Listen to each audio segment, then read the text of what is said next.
জ্বালিয়ে পুড়িয়ে দিয়েছে দুষ্কৃতীরা, আইএসএফ এর দুষ্কৃতীরা। তারই প্রতিবাদে যে মিছিল, আজকে ফুলবাড়ির মানুষকে আমি ধন্যবাদ জানাই। ফুলবাড়ির মানুষকে আমি তৃণমূলের সমস্ত নেতৃত্ব, তাহের ভাই, মুজিদ ভাই থেকে শুরু করে আমাদের সমস্ত নেতৃত্ব যে অক্লান্ত পরিশ্রম করেছে, তাদেরকে ধন্যবাদ এবং কৃতজ্ঞতা জানাই। জাগুলগাছি অঞ্চলের সমস্ত নেতৃত্ব এখানে উপস্থিত হয়েছে, তাদেরকে আমরা ধন্যবাদ জানাই। আমাদের মধ্যে আমাদের প্রাণপ্রিয় অভিভাবক, আমাদের প্রিয় নেতা, আমাদের সকলের প্রিয় নেতা মাননীয় শওকত মোল্লা মহাশয় উপস্থিত হয়েছেন এবং সর্বস্তরের সমস্ত নেতৃত্ব উপস্থিত হয়েছেন। আইনালদা থেকে শুরু করে বাদলদা, সভাপতি শাহজাহান মোল্লা থেকে শুরু করে আহসান ভাই, আমাদের এখানে রফিক থেকে শুরু করে মমিনুল দা, আমাদের মহসিন দা, প্রদীপ দা, বিশ্বজিৎ দা, আমাদের পিন্টু দা, কাশিমুল করুব খান, আমাদের রাজ্জাক থেকে শুরু করে আমাদের সকল নেতৃত্ব, মিজানুদ্দা, সকলের নেতৃত্ব যারা উপস্থিত হয়েছেন তাদেরকে ধন্যবাদ। আমাদের জাগুলগাছি অঞ্চলের যারা নেতৃত্ব, আমাদের সকলেই উপস্থিত হয়েছেন। শাহজাহান ভাইকে মঞ্চে আসার জন্য অনুরোধ করছি।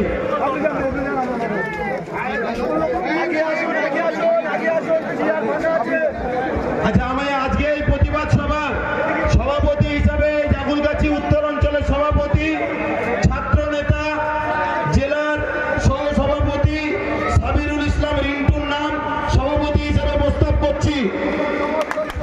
এই প্রস্তাব সমর্থন করছি।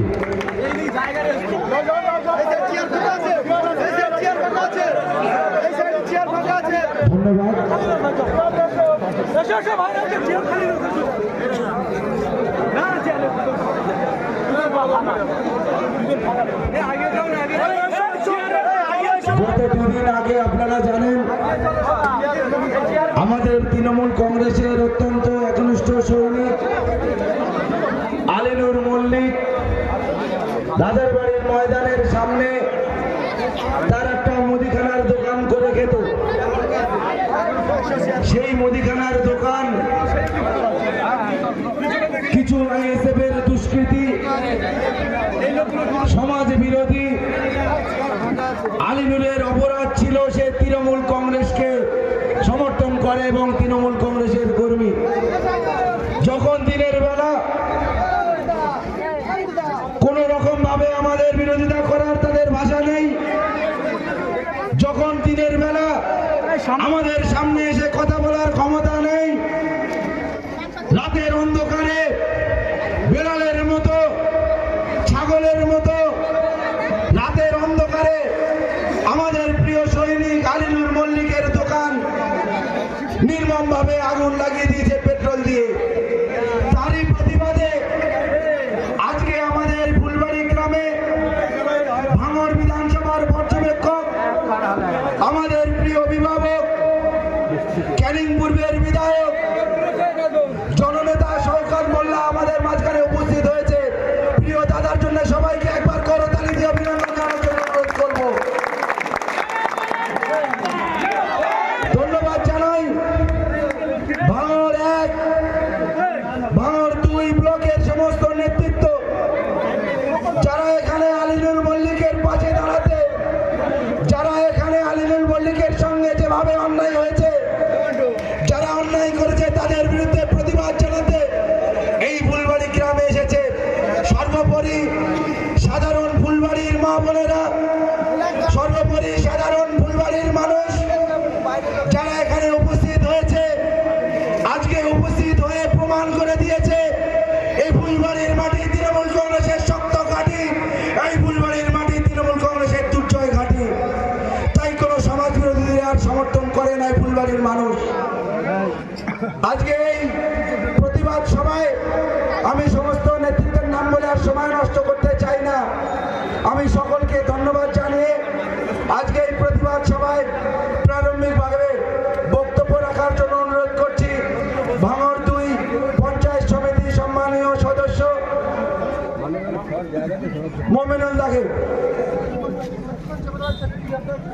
ধন্যবাদ।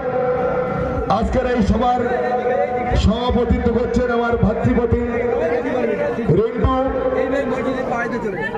এখানে উপস্থিত রয়েছেন সকলের প্রিয়,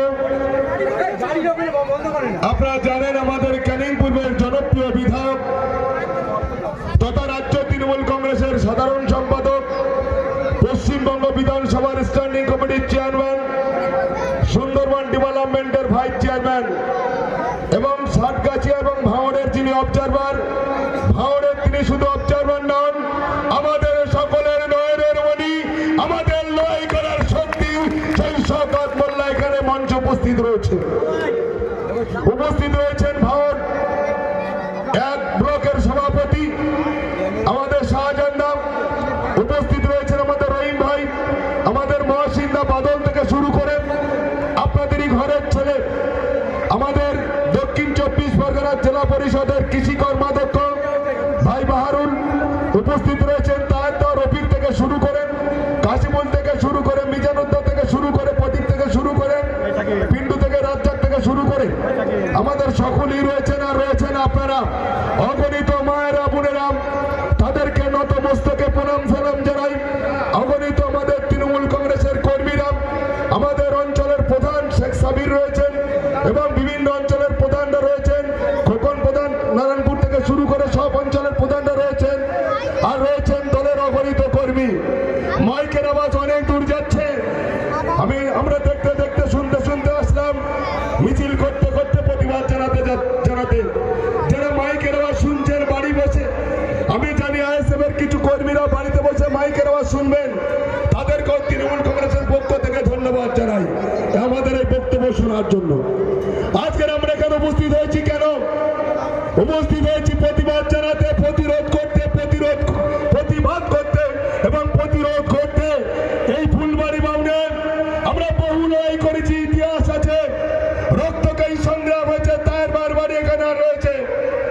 আপনারা জানেন যে একটা নিরীহ মানুষ যিনি দোকান বিক্রি দোকান চালাতেন, একটা মুদিখানার দোকান, গরিব মানুষ অনেক কষ্টে অনেক মেহনত করে দোকানে মাল তুলে রেখেছিল। তার বাড়িতে একটা বিবি বাচ্চা আছে, তার বাড়িতে বৃদ্ধ মা বাবা আছে, সেই দোকান চালিয়ে তার দুবেলা দুমুঠো ভাত জুটত। আজকের হাত জুটত সেই দোকানটা রাতের অন্ধকারে এই আইএসএফ এর নামধারী কুখ্যাত নওশাদের পোশাক গুন্ডারা পুড়িয়ে দিয়েছে। তার বিরুদ্ধে আপনারা গর্জে উঠবেন কিনা? আজকে তার প্রতিবাদ আমি গ্রামের মা বোনদের কাছে বলতে চাই, আপনি একটা দল করতে পারেন তাই বলে আপনি খুন করে দেবেন। গত পঞ্চায়েতে যেভাবে খুন করেছে নওশাদের দল, যেটা বিগত দিনে ঘটেনি, এই নওশাদের দল খুন করে ক্ষান্ত হয়নি। যখন শওকত মোল্লার নেতৃত্বে সারা ভারত নতুন করে উজ্জীবিত হয়েছে, আজকের ফুল চারিদিকে ফুটেছে, আজকের নওশাদের দলেরা দিশিয়ারা হয়ে গিয়ে এইরকম তফাৎটা কাজ করে মানুষের আগুন জ্বালাচ্ছে। মনে রাখি নওশাদ বাবু, তোমার গুন্ডাদের হুঁশিয়ার হতে বলো, গুন্ডারা যেন লাগাম দাও। 4 তারিখে ভোট গণনার পরে আপনার গুন্ডারা কোথায় থাকবে এটা মনে করে দিয়ে যান আমাকে। অনেক হয়েছে, অনেক লড়াই সংগ্রাম আমরা করেছি। ওই 3 পয়সার নকুনতলা 2 পয়সার নকুনতলার দল আমরা নই, আমরা বুক বাজিয়ে কথা বলি। সিপিএম এর বিরুদ্ধে লড়াই করেছি, আর সেই সিপিএম এর সঙ্গে তোমরা ঘর বেঁধেছিলে। এমন ঘর বাঁধলে 3 বছরের মধ্যে ডিভোর্স হয়ে গেছে। ডিভোর্স হওয়ার পরেও মায়া কাটে না, বলছে আমরা চেয়েছিলাম সিপিএম এর সঙ্গে আমাদের ওই যেন সংসারটা হয়, তা হলো না। বিমানদার জন্য বুকটা মেরে যাচ্ছে। মনে রাখবেন, সিপিএম 34 বছরে 29টা গণহত্যা ঘটিয়েছে। টাইম বেশি নেই, বলার মতো সময় নেই। 29টা গণহত্যা ঘটিয়েছে, যার ফলে মমতা বন্দ্যোপাধ্যায়ের নেতৃত্বে এবং মমতা বন্দ্যোপাধ্যায়ের লয়ে বর্তমানে আমাদের প্রিয় নেতা অভিষেক বন্দ্যোপাধ্যায়ের সভাপতিত্বে সারা পশ্চিমবঙ্গে 42টা লোকসভা কেন্দ্রের ভোট হচ্ছে। 3 দফায় ভোট হয়েছে।